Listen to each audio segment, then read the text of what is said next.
या hello dear students, कैसे हैं आप लोग। मैं लगातार आपको समझा रहा था कि रिलेशन टॉपिक जो है, अगर उसको करना है क्लास 12th में तो 11th की क्या क्या बातों की ज़रूरत पड़ेगी और साथ में आप रिलेशन टॉपिक करने के बाद क्या क्या सीखोगे। आइए अब हम फंक्शन पे एंटर कर जाते हैं।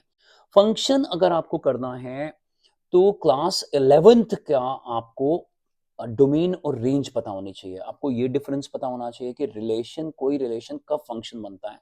जैसे कि मैं जल्दी से बता दूं कि जब पूरे का पूरा जो ए होता है, डोमेन जो है, वो सारे एलिमेंट्स कंज्यूम हो जाएं।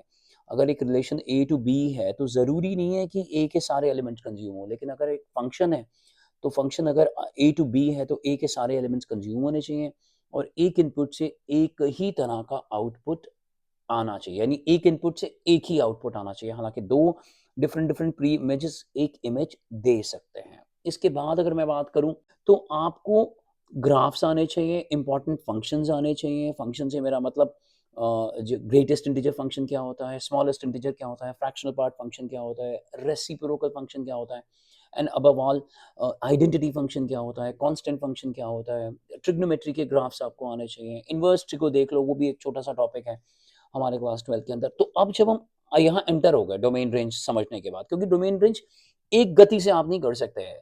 अगर रैशनल एक्सप्रेशन है तो डोमेन रेंज निकालने का तरीका अलग है, अगर पॉलिनोमियल है तो अलग है, अगर इरेशनल फंक्शन है अलग है, अगर ट्रिग्नोमेट्री। यहाँ पर बहुत सारे इंपॉर्टेंट वीडियोस हमने दिए हुए हैं जिसका फायदा बहुत बच्चों ने उठाया, तुम भी उठा सकते हो। बिल्कुल भी शर्माने की या हेजिडेंट होने की जरूरत नहीं है। नीचे डिस्क्रिप्शन बॉक्स में देख लो या टेलीग्राम ज्वाइन कर लो, या एक नंबर भी यहाँ रिफ्लेक्ट करता रहता है, डिस्क्रिप्शन बॉक्स में भी होगा वो नंबर, वहां हमें व्हाट्सअप कर दो, पहुंचा देंगे एक एक चीज। लेकिन ये तुम्हें प्रॉमिस करना पड़ेगा, ये कमिटमेंट देनी पड़ेगी कि उसके नोट्स बनाओगे आप और उस वीडियो पे कमेंट कर दोगे कि सर यहाँ से मैं हूँ ये बच्चा और ये नोट्स बना रहा है, ताकि हमारे को पता लगता रहे। इन केस हम आके वहाँ सेमिनार करें आपके एरिया में तो आप हमें देखो वहाँ पे स्कूलों में। अब आगे अगर 12th क्लास के फंक्शन पे हम आते हैं तो सबसे पहले होता है टाइप्स। फंक्शन के टाइप्स क्या हैं? तो वो होता है वन वन, मेनी वन। अब वन वन को हम इंजेक्टिव भी बोलते हैं, one to one, many to one. तो वन वन फंक्शन को हम इंजेक्टिव फंक्शन बोलते हैं, जहां पर एक इनपुट से एक ही आउटपुट आती है। फिर इसके बाद होता है इनटू, ऑन टू, और ऑन टू को बोलते हैं सरजेक्टिव। और जो इंजेक्टिव भी हो और सब्जेक्टिव भी हो उसे बोलते हैं बाइजेक्टिविटी। तो ये फंक्शन टॉपिक करने के बाद आपको बाइजेक्टिविटी के बारे में बहुत पता लगेगा। ठीक है, इतना ही है हमारे कोर्स में। लेकिन अब आगे JEE पे चलते हैं या CUET या बिटसैट पे चलते हैं, तो वहां पर आपको इन्वर्टेबिलिटी भी आनी चाहिए कि इनवर्स कैसे निकलता है किसी फंक्शन का, और साथ ही साथ कॉम्पोजिशन ऑफ फंक्शंस और उनकी प्रॉपर्टीज भी आनी चाहिए। कई सारे शॉर्टकट्स भी चलते हैं। हम टाइम टू टाइम CUET की क्लासेस जो हैं वो क्रैश कोर्सेज या ब्रिज कोर्सेज भी करते हैं, ऑनलाइन भी बैठ कर आप सेल्फ पेस भी कर सकते हैं, तो आप हमसे बात कर लेना। तो ये भी समझ लो कि जैसी ट्वेल्थ क्लास के अंदर सिर्फ चार तरह के क्वेश्चन पे बात होती है कि भाई वन वन क्या है, मेनी वन क्या है, ऑन टू क्या है, इनटू क्या है, बाइजेक्टिव है कि नहीं है। और फिर आगे चल के अगले स्टैंडर्ड में, मतलब ये नहीं 12th के बाद ही CUET और JEE के लिए आपको इन्वर्टेबिलिटी और कॉम्पोजिशन बहुत अच्छे तरीके से आना चाहिए।